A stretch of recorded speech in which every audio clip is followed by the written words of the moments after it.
on in our campus environment. We have pre-collected several questions via an online form, and so we have those written down too. But if you would like to ask a question from the floor, please write it down, and our board members, wave your hands, guys, up front, will walk up and down the aisles and collect them from you, and let them know if you need paper too, just to submit a question. So this time, Sebastian, would you go ahead and present the first question? About the budgetary constraints, more specifically, how serious are the budget cuts going to be, and how do you expect these to affect student life, and what steps are being taken to mitigate some of the negative repercussions? And I think I would first address that to Rosalind Myers.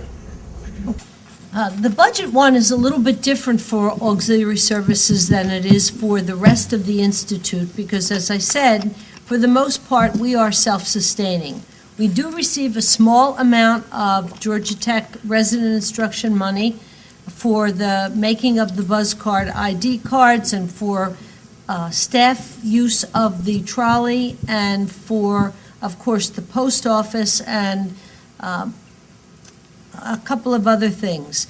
So that has hit us. We've been subjected to the same cuts as everyone else. But we've also seen big drops in revenue because of the tight economy in the bookstore and in parking, especially at Tech Square. We have fewer parking permits on campus, and we've been hit with some extraordinary expenses. The most notable have been our utility bills, because of the general environment of what utilities are costing, are expected to be about $5 million over budget this year.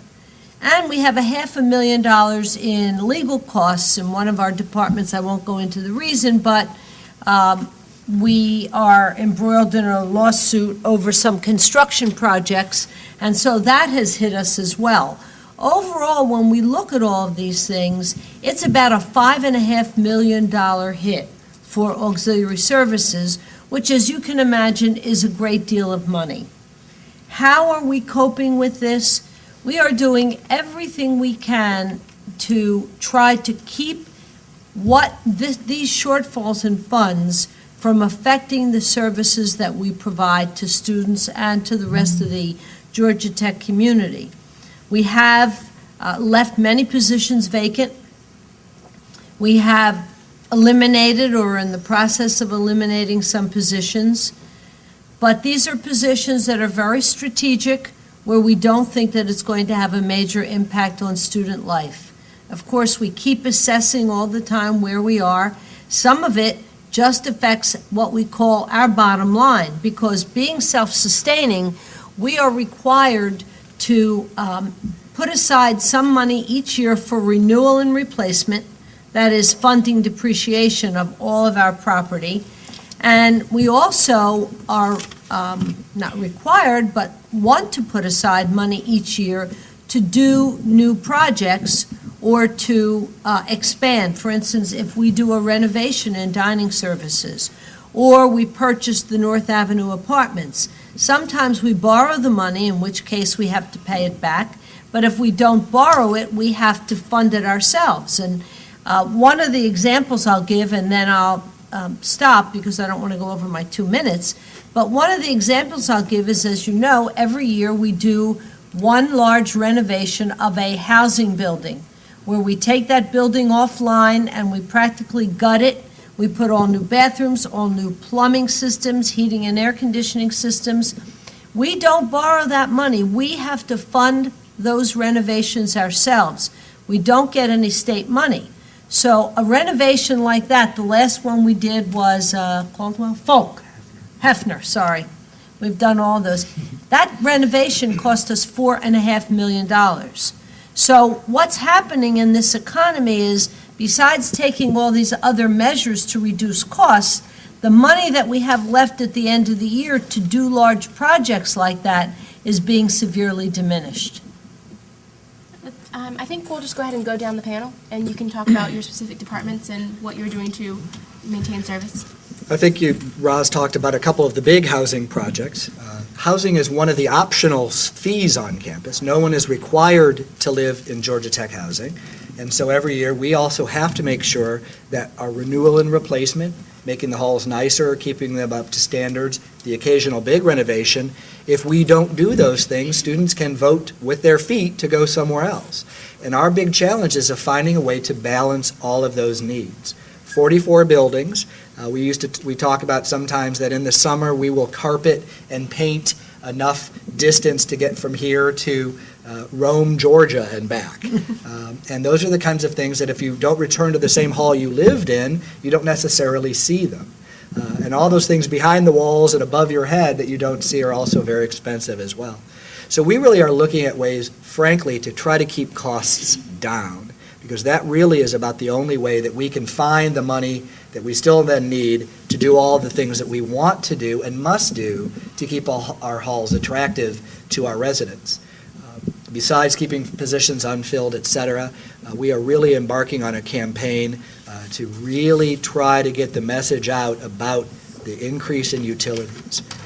Roz mentioned the amount of money that auxiliary services is over in utilities. The majority of that money is in housing, because we are a 24-hour-a-day consumer of utilities. The RHA right now is launching a program many of you will start to hear about called Wasted Watts. We are really trying to get students to unplug every little diode in their building. I'm guilty of it at home. My phone charger stays in the wall and I just plug in my phone every night.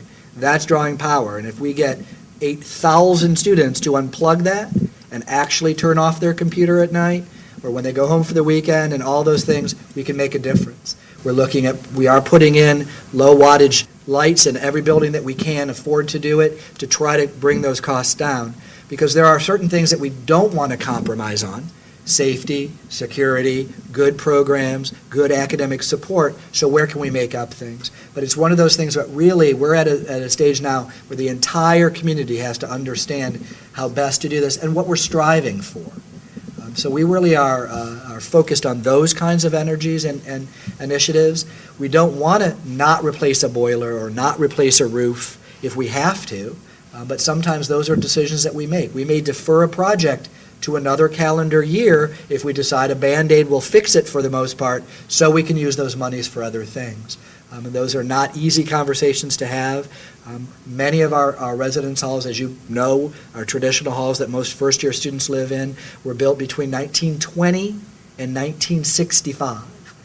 And so if you do the math, you can imagine even a good renovation that happened 15 or 20 years ago isn't good enough anymore.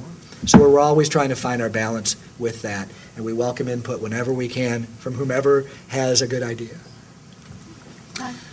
Yeah, we're concerned about it, and we're certainly being affected as is everybody. And as Dan said, there are certain decisions that we've had to make that perhaps to delay or defer or to think twice about doing some things. But the number one thing we can do is do a good job, because we realize that you all have a choice. You don't have to eat in our facilities, and you don't have to dine with us. So we've got to make sure that we're providing clean facilities, good service, and good food. And we've been fortunate. We've been able to maintain and grow, quite frankly. And the other thing is we have to keep our prices competitive. We have to really think hard about raising our prices now in this day and age. We understand that money is tight, and we've got to make sure that we're being fair and competitive with our prices, and that's very important. And if we do happen to lose sales, or if we're struggling, well, we're going to have to look for ways to be efficient. And one of the ways we're looking at is in utilities, which is what Rosalind mentioned.